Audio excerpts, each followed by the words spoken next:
आज मैं आपको बताने वाला हूं कि आप अपने कॉम्पिटिटर के बारे में कैसे पता करें, कौन सा शॉर्ट तरीका है जहां से आपका जो कॉम्पिटिटर है उसके रेट, मार्जिन, डिस्काउंट जो भी चल रहे हैं मार्केट में ऑनलाइन या ऑफलाइन, वो कैसे आपको ट्रैक करने चाहिए और किस तरीके से आप अपनी सेल को बढ़ा सकते हैं। चलिए दोस्तों, वीडियो को स्टार्ट करते हैं। एक एग्जांपल से समझते हैं कि अगर आप किसी भी एक ऐसी इंडस्ट्री में हैं, जैसे कि आप बिस्किट कंपनी में हैं, जहां पर बिस्किट का प्रोडक्ट आपके पास है और वही बेचा जाता है, तो आपको क्या करना है कि जो बिस्किट का प्रोडक्ट है, आपको यह देखना है कि उस पर्टिकुलर मार्केट में आपके आसपास कितने कंपनियों के बिस्किट हैं। सबसे पहले तो उनका नाम आपको पता लगाना है कि कितने कंपनियों के ब्रांड हैं।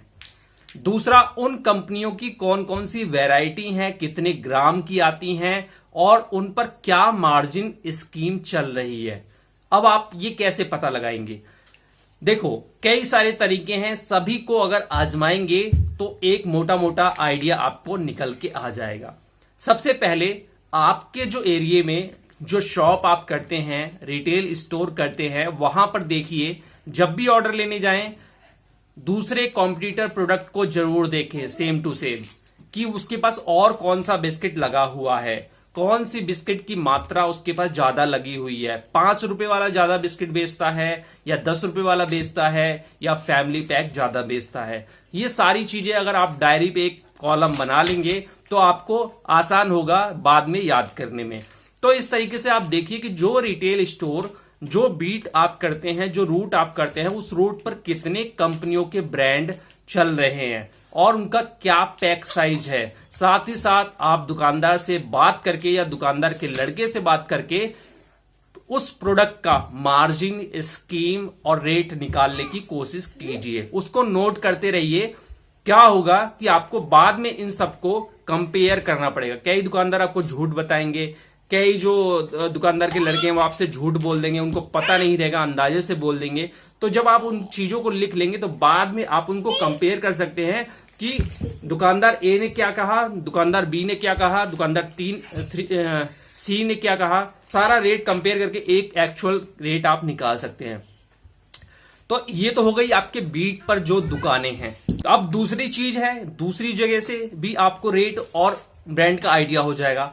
आपके एरिया में मॉडर्न ट्रेड यानी जो बिग रिटेल स्टोर हैं, जैसे कि विशाल मेगा मार्ट है, इसके अलावा डी मार्ट है, और भी ऐसे बहुत सारी रिटेल चेन है, वहां पर आपको विजिट करनी चाहिए। एक बार उनके अंदर जाके देखना चाहिए कि वहां पर कौन कौन से बिस्किट, कौन कौन से पैक साइज बिक रहे हैं, स्मॉल, फैमिली या मीडियम, लार्ज क्या बिक रहा है, गिफ्ट पैक क्या बिक रहा है, उसका एमआरपी कितना है, उसका रेट कितना है। और इस जो मॉडर्न ट्रेड की कैटेगरी है, बिग रिटेल स्टोर की कैटेगरी है, इसका भी आप एक कॉपी डायरी बना लीजिए। वहां पर इसको नोट कीजिए कि वहां पर क्या स्कीम चल रही है।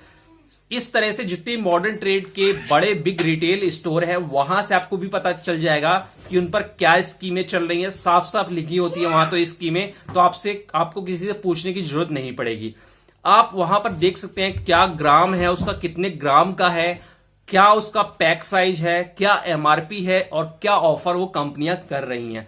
आपको बहुत सारी न्यू कंपनी वहां पर मिल जाएंगी, न्यू कंपनी मिल जाएंगी, और बहुत सारी चलती हुई पुरानी कंपनियों के प्रोडक्ट भी वहां मिल जाएंगे जो मार्केट में नहीं होंगे। तो वहां से भी आपको एक अपना कॉम्पिटिटर का आइडिया लग जाएगा।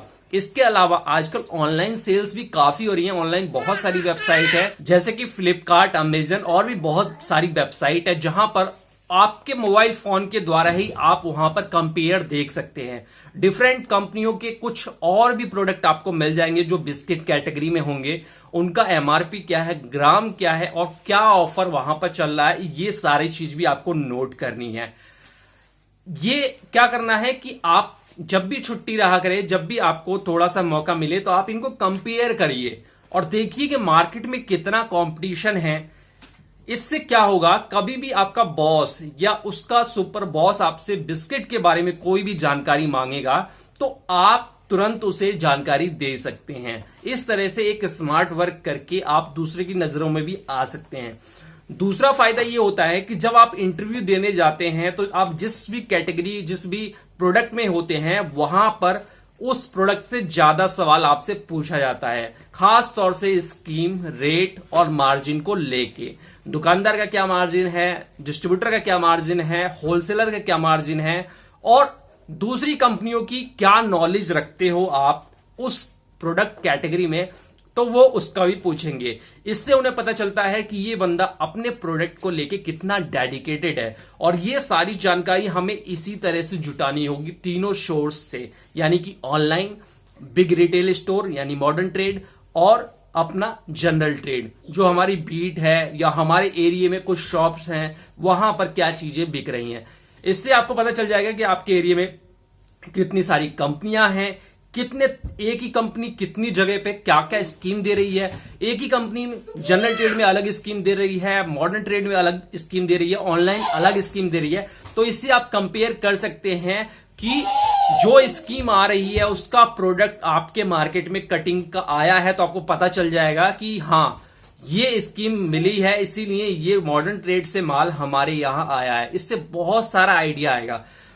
मैं पूरा समझाने की आपको कोशिश कर रहा हूं और मुझे नहीं पता कि आपको कितना समझ में आ रहा है, लेकिन ये चीज अगर आप समझ गए ना, तो ये होता है टॉप लेवल पर जो लोग बैठे होते हैं वो लोग करते हैं, और वो आपको कभी नहीं बताएंगे कि आपको इस तरीके से मार्केट करनी है, क्योंकि ये जो पूरा फॉर्मूला है ये टॉप लेवल के लोगों का है। वो छुपा के रखते हैं नीचे वाले एम्प्लॉय से, क्योंकि वो नहीं चाहते कि वो लोग इतने होशियार हो जाएं। ठीक है, वो इतने होशियार हो जाएं, क्योंकि अगर आपके पास नॉलेज हो जाएगी तो आप उनसे डायरेक्ट क्वेश्चन करेंगे कि ये वाला बिस्किट हमारा जो है जनरल ट्रेड में तो 5 रुपए का है और मॉडर्न ट्रेड में आप बाय 1 गेट 1 दे रहे हैं, तो हमें कंपटीशन है, हमें परेशानी हो रही है, और वो जो माल है वो जनरल ट्रेड में आ रहा है। इस तरह के आर्गुमेंट आप अपने बॉस से कर पाएंगे, और वो भी आपसे जीत नहीं पाएगा, क्योंकि उसे पता होगा कि आप बहुत बारीकी से अपनी मार्केट पे नजर रख रहे हैं। और देखो, ये एक आदत है, और जब ये आदत पड़ जाती है ना, आदत पड़ जाती है इस तरह से, तो आप किसी भी कंपनी में जाएंगे तो एक जासूसी वाला आपका आदत रहेगा। एक एनालिटिक्स जो मार्केट सर्वे करते हैं, मार्केट एनालिटिक्स करते हैं, वो चीजें आप में डेवलप होंगी और आप एक अच्छी पोजीशन को अच्छी तरह से संभाल पाएंगे, और बहुत ही जल्दी आपकी पोजीशन अच्छी हो जाएगी। उम्मीद है आपको वीडियो अच्छी लगी है। वीडियो अच्छी लगी है तो लाइक करिए, शेयर करिए और चैनल को जरूर सब्सक्राइब करें।